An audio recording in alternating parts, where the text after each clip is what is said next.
fate of New York City under Mamdani is at a fork in the road. It's a tale of two cities, written by two progressive mayors not too far from New York City. One made this progressive politics thing work, mostly. The other one may have set progressive politics back many years in the eyes of its voters. I'm talking about Boston's Michelle Wu and Chicago's Brandon Johnson. Boston, Chicago, and New York City all have the same annoying problem. The really big, sexy, progressive things like housing and taxes still have to go through the state government. For example, Boston wanted rent control, so they passed it locally in 2022. Massachusetts state government said, cool, we'll study it, but it's been stuck in the house ever since. And New York City is the same. You want to have a millionaire's tax to pay for free childcare or buses, or build a new revenue stream to pay for public housing, you're gonna have to go through Albany. But the state isn't the only hurdle. See, Illinois actually gives Chicago pretty strong home rule, but on some things, like the mansion tax, Chicago either has to go through Springfield, the Albany equivalent, or get Chicago voters directly to vote on it. And it was here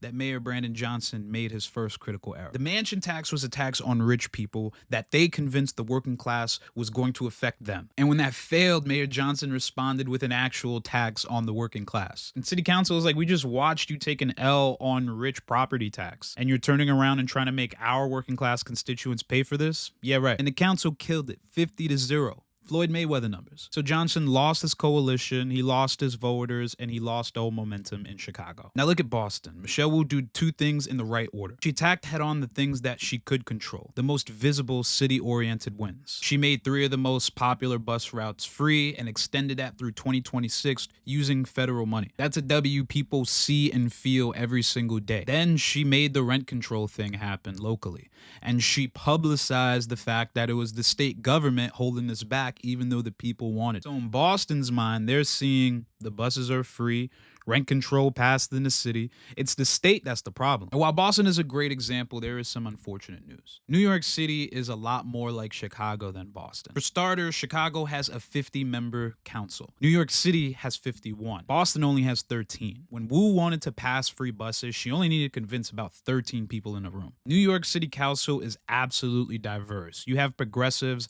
as far as Shahana Hanif and as absolutely psychotic as Vicky Palladino. So what does he do exactly? I'll tell you. If he follows the Boston order, winning in the city and then pressuring Albany, the progressive project survives. And the model can extend to other cities, maybe your city. If he follows the Chicago order, we all gonna get on TikTok in a couple years and talk about how progressive Democrats can never get anything done.